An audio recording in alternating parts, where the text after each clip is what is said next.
Hello everyone.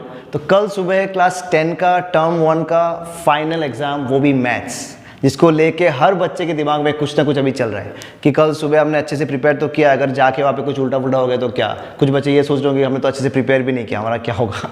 ठीक है, तो सबके लिए, ताकि वो एग्जाम में वो प्रेशर उन पर हावी ना हो और वो अपना बेस्ट दे पाए, at the same time some last minute tips या फिर final hacks just before the exam, वो मैं आप तुम लोगों के साथ शेयर करना चाहता हूँ। ठीक है, चलो देखते हैं।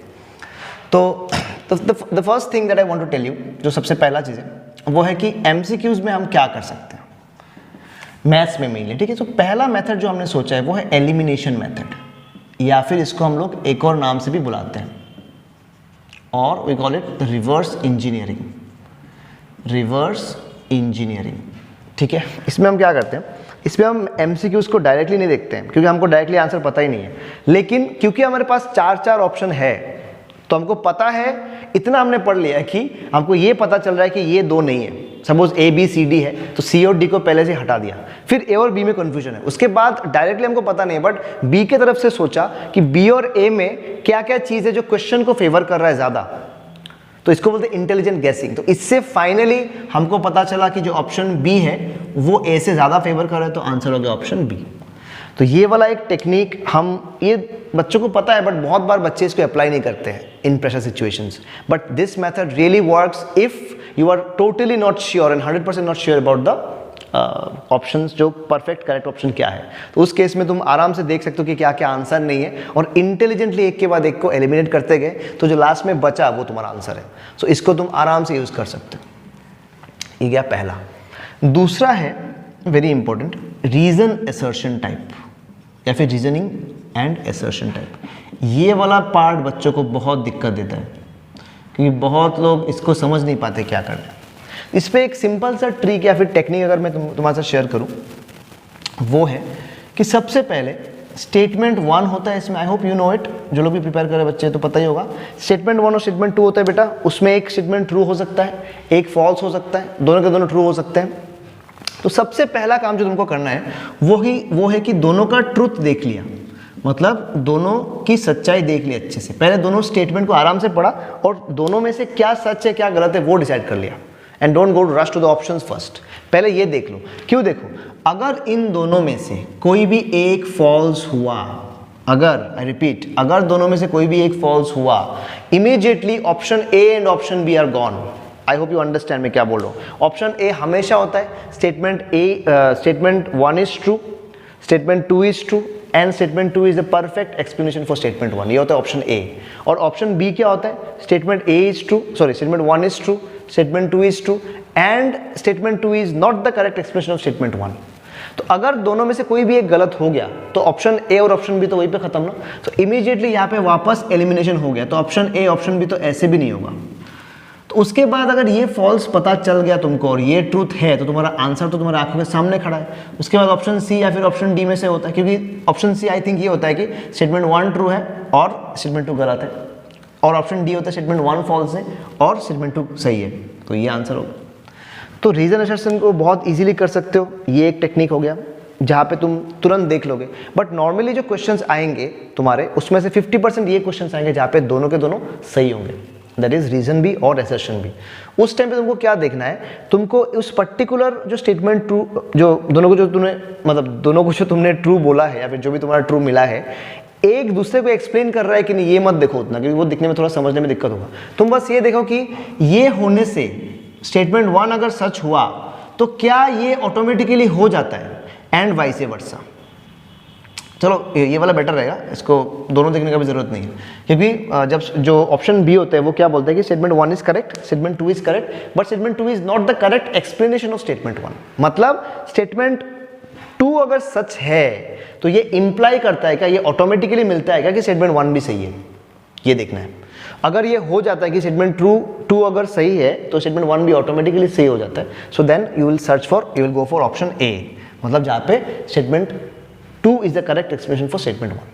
ठीक है, और अगर नहीं हुआ तो option B. So this is one of the very important things जो बच्चे गड़बड़ी करते हैं। And at the same time कुछ शॉर्टकट टेक्निक्स देख सकते हो जिससे तुम्हारा टाइम बच जाएगा। अब वो शॉर्टकट टेक्निक्स देखने के लिए You can refer to some of the videos I have given in the channel. You can see trigonometric shortcuts we have referred.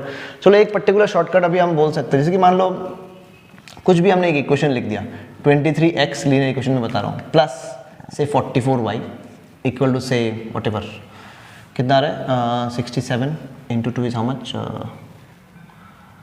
67 two how much it is 134 right yes.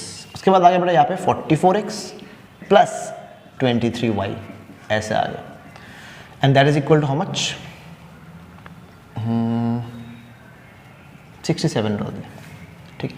अब उस यहाँ से बोला कि x निकालो उसका स्क्वायर करो, y निकालो उसका स्क्वायर करो, इसका वैल्यू बताओ x square minus Y square का। सोचो कितना चाप हो गया, कितना टफ हो गया ये चीज़। या फिर ये पूछ लिया कि x प्लस वाई का होल स्क्वायर करके वैल्यू बताओ। ये जैसे बच्चे देखेंगे, इस पर्टिकुलर क्वेश्चन मैंने इसलिए लिया था कि यहाँ पे एक ट्रिक दिखा सकूँ तुमको। तो ये जैसे ही देखेंगे बच्चों का हालत खराब, बिकॉज x और y निकालना थोड़ा सा क्यूम्बरसम है, बिकॉज यहाँ पे तो जो मल्टीप्लिकेशन है using elimination method that will become tough and become some थोड़ा सा लेंथी हो जाएगा। तो यहाँ पे हम क्या करते हैं, ये जो ट्रिक है वो मैं बता रहा हूँ, इसको तुम थोड़ा सा दिमाग वाला ट्रिक बोल सकते हो। सो यहाँ पे ट्रिक क्या यूज़ करेंगे देखना, ये सिर्फ तभी काम करेगा अगर इस टाइप का क्वेश्चन है तो, और वो भी तभी देंगे अगर इस टाइप का क्वेश्चन है तो। वो लोग ऐसा ही देंगे क्योंकि they also have given you 1.5 to 2 minutes for the paper, for each question in the paper. तो वो लोग भी बहुत ज़्यादा टाइम वाला क्वेश्चन देंगे नहीं। तो ध्यान से देखो, the coefficients in X and Y have been interchanged. एक इक्वेशन में एक था फिर चेंज हो गया। उस केस में क्या करो, हमेशा पहला इक्वेशन और अगले इक्वेशन को प्लस कर दो 1 + 2। जैसे ही करते हो ऐसे आंसर खत्म हो जाएगा। कैसे, इन दोनों को ऐड करोगे कितना आ जाएगा 40 + 20 60, 4 + 3 7 दैट इज 67x प्लस वापस इसमें किया तो 67y is equal to, add करोगे तो कितना आ रहा है 3 × 67 कितना आ जाएगा 201। ऐड करके देखो वही आएगा। देखो यहाँ से क्या हुआ, तुरंत तुमको एक मस्त चीज़ मिल गया, 67 कॉमन आ रहा है। यस सुनो, क्यों कॉमन आया, क्योंकि दोनों में सेम कोफिशिएंट्स थे जिनको हमने प्लस किया। तो 67 कॉमन लिया तो x + y आ गया, that is equal to 201 and 67 से इजीली कट रहा है। कितना बार जा रहा है 3 बार। तो क्या x + y का डायरेक्ट वैल्यू नहीं मिल गया 3। So do you need to find out x and y बेटा। यहाँ पे you don't have to find out x and y separately because that will be a great pain, okay? तो उससे बचने के लिए आपको डायरेक्ट x + y मिल गया। अगर x + y मिल गया तो क्या x + y का स्क्वायर निकालना बहुत बड़ी बात है क्या? तो आंसर क्या हमारे आंखों के सामने नहीं है ये। और अगर ये भी पूछा है x² - y² तो क्या ये निकालना बहुत बड़ी बात है। x² - y² को कैसे निकालें, x - y into x + y। तुम बोलोगे सर x - y कहाँ से निकालें, क्या इससे तो इजी कुछ नहीं हो सकता बेटा। अगर दोनों को प्लस किया और x + y मिला तो क्या दोनों को माइनस करने से x - y नहीं आ जाएगा। यस, तो 1 - 2 करेंगे तो क्या आ रहा है, ध्यान से देखो, जैसे ही कर रहे थे 44 - 23 यहाँ पे कर रहे हैं। अच्छा चलो इससे इसको करते हैं क्योंकि x वाला हमको पॉजिटिव चाहिए, तो इससे इसको माइनस किया 1 से लेके 2 नहीं 2 - 1 करते बेटा। सो 44 - 23 how much, I think it's 21 right. So 21x आया माइनस आया 23 - 24 इज 21y इक्वल टू कितना मस्त आ गया -67 आ गया और मस्त आ गया। तो यहाँ से क्या कॉमन जा रहा है 21 times x - y equal to 67 का माइनस। तो यहाँ से x - y डायरेक्टली आ रहा है तुम्हारा -67/21। तो डायरेक्टली मिल गया ना x - y। You don't have to do anything to find out x and y।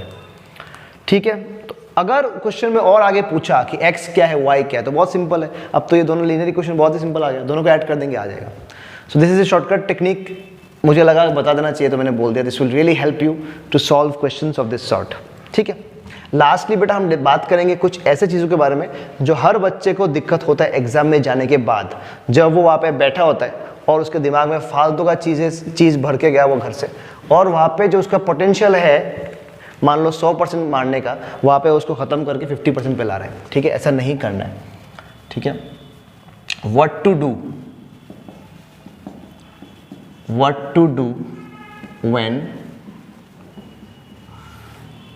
any mishap बोल सकते हो, या फिर एनी कोई भी दुर्घटना घट जाता है, या फिर what to do when any question or questions are unsolved, मतलब तुमसे नहीं हो पा रहा है। तो इसका एक तो तरीका हमने तुमको बता दिया है कि तुमको पहले ही लास्ट वीडियो में, जिन्होंने भी ये वीडियो नहीं देखा है बेटा पुराना वाला जाके देखो, मेरे चैनल पे है, हमारे चैनल पे, तो इस पे ऑलरेडी बता दे ये चीज़ कि अगर तुमसे एक पर्टिकुलर क्वेश्चन नहीं हो रहा है, so the first thing is कि तुमको देखना है कि वो कौन सा कैटेगरी का क्वेश्चन है, वो श्योर क्वेश्चन है, डाउटफुल क्वेश्चन है, या फिर असंभव वाले क्वेश्चन है जो हमसे नहीं होते ऐसे टाइप के क्वेश्चंस। तो जो क्वेश्चंस कभी भी हमने देखा नहीं, या फिर ऐसा क्वेश्चन आ गया जो हमने कभी देखा ही नहीं, या फिर वो कौन सा हमको पता ही नहीं है, तो इसमें क्या दुख है, मतलब इसमें मूड खराब करने का तो कोई बात ही नहीं है, क्योंकि मूड तब खराब होना चाहिए कि श्योर क्वेश्चन था और मेरे से नहीं हुआ, तब मूड होना चाहिए खराब। तो सबसे पहला चीज़ तो है कि असंभव अगर आ गया, असंभव पार्ट में, उसमें तो कोई रोना होना ही नहीं चाहिए, तो इसको तो बस इसको इग्नोर कर दिया हमने, तो हमको पता है भाई ये तो ऐसे भी नहीं होगा, तो जो है अपने पास वो देखेंगे ना। तो असंभव को इग्नोर कर देना बेटा, डाउटफुल को ट्राई करना है, डाउटफुल वाले को अपने को ट्राई करते रहना है, ये सुनो। और वो भी ट्राई कब करना है बेटा, वो लास्ट में ट्राई करना है, लास्ट में। Why? Because we guys are smart, right? We guys are smart, we are not idiots, है ना? तुम लोग बच्चे सबके सब होशियार हो, तो तुमको पहले थोड़ी ना इसको ट्राई करोगे बेटा, पहले श्योर क्वेश्चंस करोगे, है ना?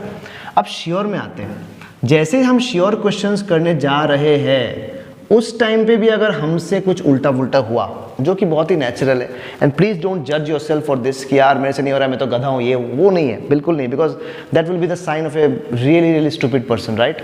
बिकॉज तुम लोग गधे नहीं हो बेटा, तुम लोग बहुत अच्छे से प्रिपेयर कर चुके हो and you have done it more than enough. तो जो श्योर क्वेश्चन है वो तुम लोगों से ऐसे हो जाएंगे, so it's nothing like that.